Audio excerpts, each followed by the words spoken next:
There is an image that is going viral this morning. We're going to roll this. This was when they were taking the group photo a little over an hour ago.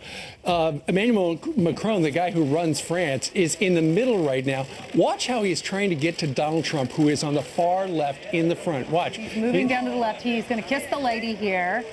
Say hey. Now he's, excuse me, excuse me, I need to get down to the bottom. Okay, here I go. Pardon. He's trying to get to Mr. Trump. There he is. There you go. They cut away. Now, here's the official photo. Suddenly, out of nowhere, he was supposed to be and look at the hole at the top.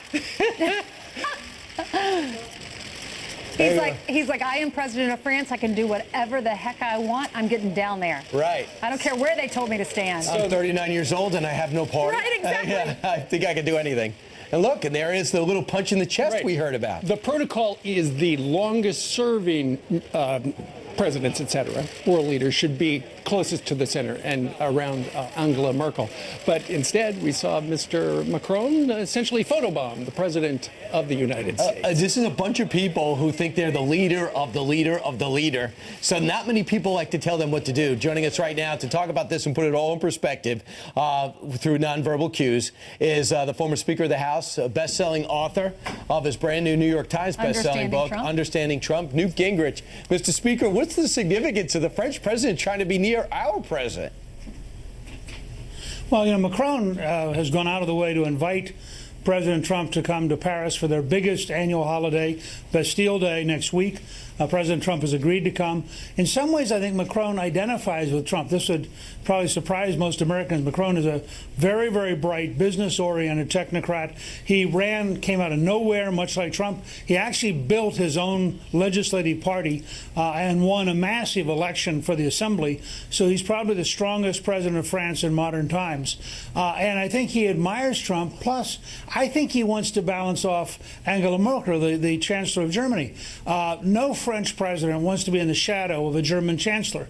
And if he can be balanced between Trump and Merkel, he maximizes his own leverage. He's a very smart man and well worth watching. Well, maybe he was supposed to be far screen left. We don't know for sure. And he was out of position in the beginning. Nonetheless, that's gone. But think about it. He's like Trump. You say to him, stand right there. He goes, sure. And then he walks off and does what he wants to. Hey, I'm French. I don't think he's very easily managed. He's going to be meeting with Vladimir Putin today. I don't know if you gave him any advice, did you? And if you didn't, what would you say to him? We can show the first video of them shaking hands behind the scenes. This was on the German Facebook page. They're shaking hands there. Look, he pats him on the back. He kind of pats his arm as he's shaking his hand. What advice do you have for him going into that meeting today? Anytime you have leaders of this power meeting for the first time, the most important thing is not the agenda, it's how they assess each other. In 1961, when Kennedy met Khrushchev in Vienna, Kennedy wasn't feeling very well, and Khrushchev concluded that he was weak, which led to the adventurism that ultimately had a Cuban Missile Crisis. When Reagan met Gorbachev for the first time, Reagan went out of his way to look younger, better condition. There's this great scene of Reagan without a coat on coming down in the Swiss winter while Gorbachev gets out of this huge Russian coat. And Gorbachev looks like the old guy. Reagan looks like the young guy. All that was staged in Reagan's mind to get one thing across. I'm really strong, and in the end, you're going to lose. I think what Trump has to communicate is very simple.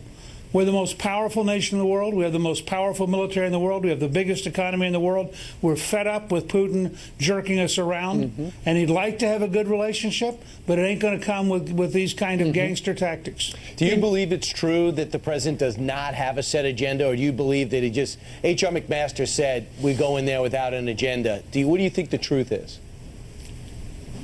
Well, George Shultz had the same deal with Ronald Reagan, who met with Gorbachev one-on-one, and they're very similar. Look, Donald Trump has an agenda the minute he wakes up every morning. Donald Trump's not going to walk in this meeting and go, oh, gee, now I'm here with Vladimir Putin. I wonder what I will do. He has been thinking about this meeting for almost a year.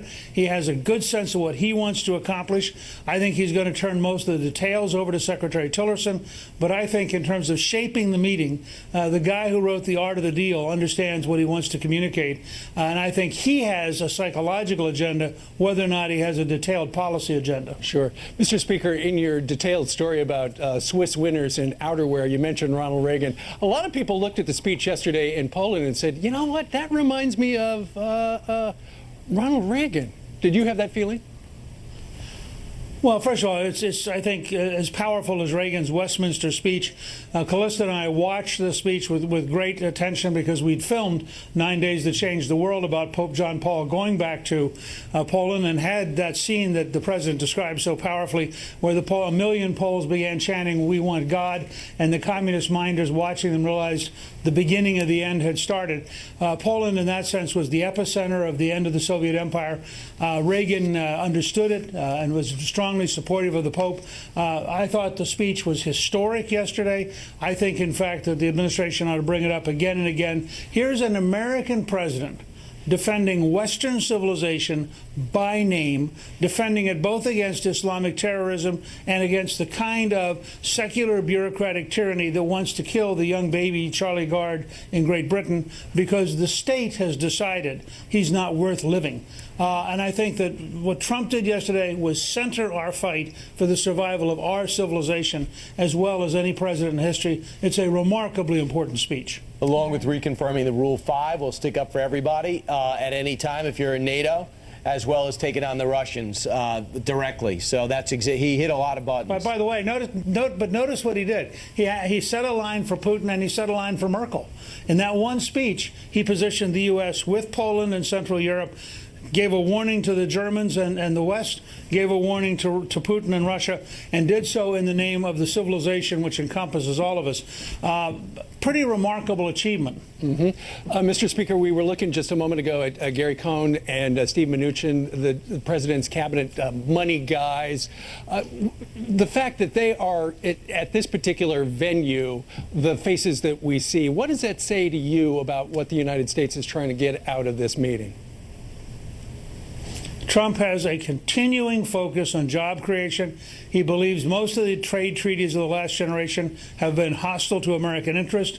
He has assigned both those guys to focus on how do we get our trade relations back in the right way, which doesn't, by the way, necessarily mean that we're anti-trade. It just means we want the same right to export to others that they have to export to us, and we're tired of being played for suckers.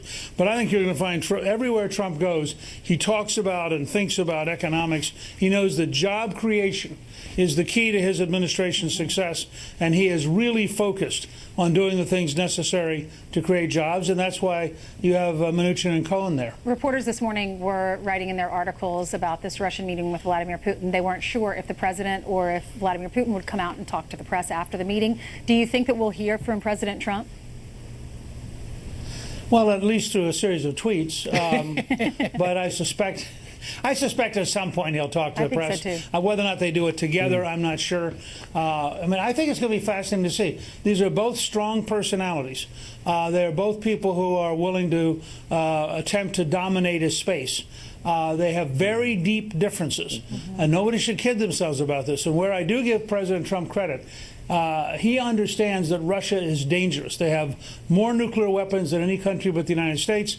They have a doctrine of using tactical nuclear weapons, and I think that you have to deal with them very carefully. You want to be tough, you want to be firm, but you want to avoid getting to a point where there's a real shooting war. Absolutely. There's a lot at stake. We look forward to seeing the aftermath of this because so many people are looking at it. Congratulations on your book, Mr. Speaker. You've always had successful books, Thanks. but this one's going through the roof. Understanding Trump because you think you do. Newt Gingrich, thanks so much.